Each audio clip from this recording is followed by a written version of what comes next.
forever. But no one ever tells you that forever feels like home.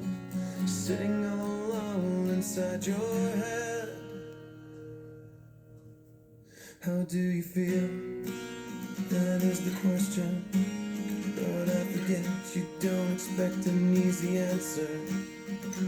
When something like a soul becomes initialized and folded up like paper dolls and little notes, you can't expect a bit of folks. So while you're outside looking in, describing what you see, remember what you're staring at is me. Cause I'm looking at you through the glass.